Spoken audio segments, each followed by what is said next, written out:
Perumpamaan tentang benih yang tumbuh. Lalu kata Yesus, "Beginilah hal kerajaan Allah itu, seumpama orang yang menaburkan benih di tanah. Lalu pada malam hari ia tidur, dan pada siang hari ia bangun. Dan benih itu mengeluarkan tunas, dan tunas itu makin tinggi. Bagaimana terjadinya tidak diketahui orang itu. Bumi dengan sendirinya mengeluarkan buah, mula-mula tangkainya, lalu bulirnya, kemudian butir-butir yang penuh isinya dalam bulir itu. Apabila buah itu sudah cukup masak, orang itu segera menyabit, sebab musim menuai sudah tiba." Teman-teman, bagian firman Tuhan pada hari ini yang kita baca merupakan sebuah perumpamaan yang Tuhan Yesus berikan untuk menggambarkan seperti apa itu kerajaan Allah. Secara sederhana, Yesus mengatakan bahwa hal kerajaan Allah itu seperti seorang yang menabur benih di tanah dan benih itu bertumbuh. Contoh seperti kita misal menanam biji buah. Setiap hari kita menyiraminya. Semakin lama yang tadinya hanya biji buah saja, akan timbul sebuah tunas muda, dan tunas itu semakin tinggi. Hal bagaimana biji atau benih itu bisa menjadi sebuah tunas, kita tidak tahu. Tunas itu tumbuh juga bukan kita yang tarik keluar. Tunas itu memiliki pola dalam pertumbuhannya, bukan kita juga yang mengukirnya. Dan akhirnya ia menghasilkan buah, itu juga bukan kita yang perintahkan. Ketika ia sudah menghasilkan buah dan matang, itu artinya musim panen tiba bagi kita. Lalu apa maksud Tuhan dari perumpamaan ini mengenai kerajaan Allah? Untuk mengerti bagian ini, kita tidak bisa hanya melihat pada satu perikop ini saja. Tetapi pada sepanjang kitab-kitab Injil kita perlu melihatnya juga. Pada perikop-perikop sebelumnya, Yesus juga memberikan sebuah perumpamaan tentang seorang penabur. Saya rasa teman-teman sendiri juga ingat perumpamaan ini. Kisah seorang penabur yang menabur benihnya, lalu di antara benihnya ada yang jatuh di pinggir jalan, dan di antaranya lagi ada yang jatuh di tanah yang berbatu, ada yang jatuh di tengah semak berduri, dan ada yang jatuh di tanah yang baik. Antara perumpamaan ini dan perumpamaan yang kita baca barusan dalam ayat 26-29 ada persamaan, yaitu kedua perumpamaan ini sama-sama menggambarkan hal kerajaan Allah. Dan benih yang ditabur di dalam perumpamaan ini sama-sama menggambarkan firman Allah. Pada perumpamaan penabur yang pertama, Yesus menjelaskan mengapa benih-benih yang tidak berada di tanah yang baik itu sulit untuk bertumbuh, bahkan ada yang mati. Tetapi Yesus tidak menjelaskan mengapa dan bagaimana bisa benih yang di tanah yang baik itu bertumbuh dan menghasilkan buah. Pada perumpamaan yang kita baca tadi, diceritakan benih itu tumbuh dan menghasilkan buah. Bagaimana benih itu bisa bertumbuh? Yesus berkata, tidak diketahui orang itu bagaimana.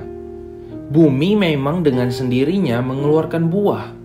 Dengan kata lain, Yesus ingin berkata kepada kita, itu memang sudah seharusnya seperti itu.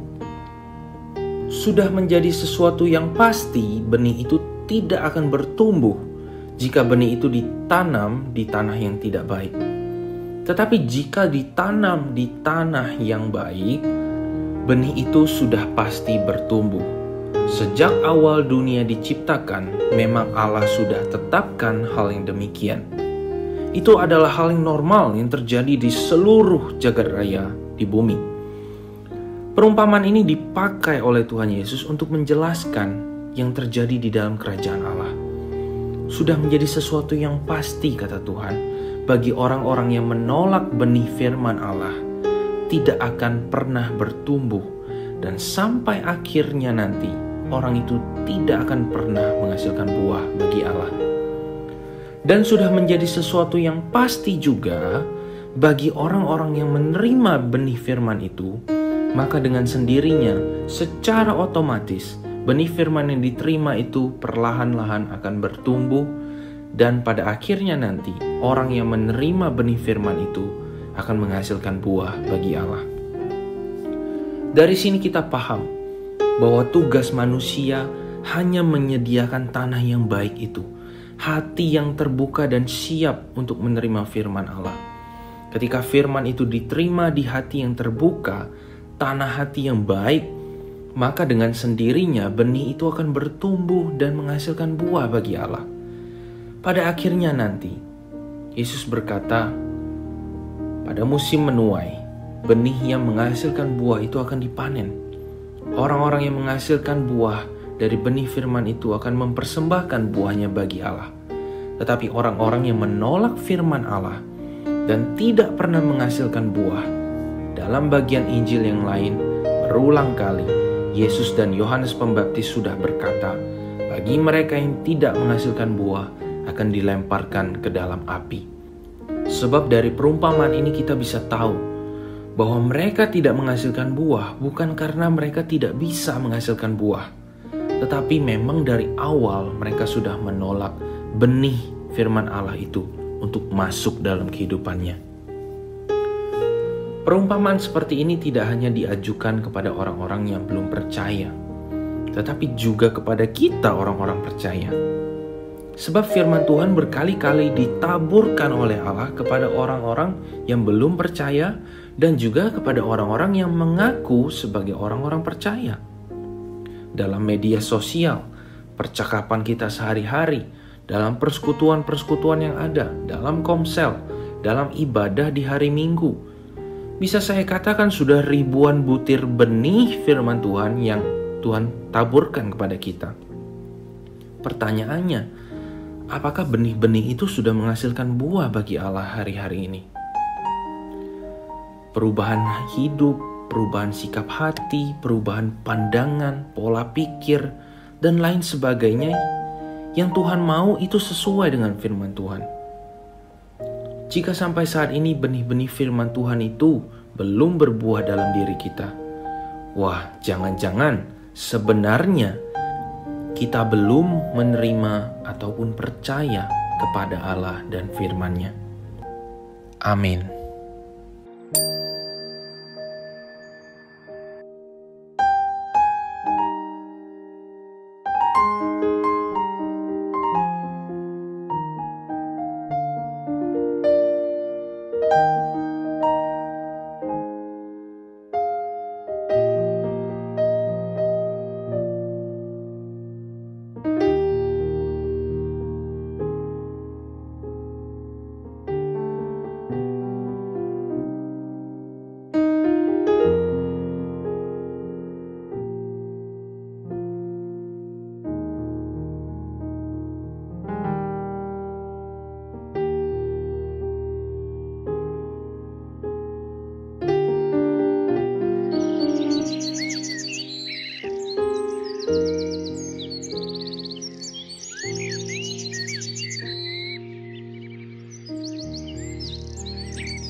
Tuhan.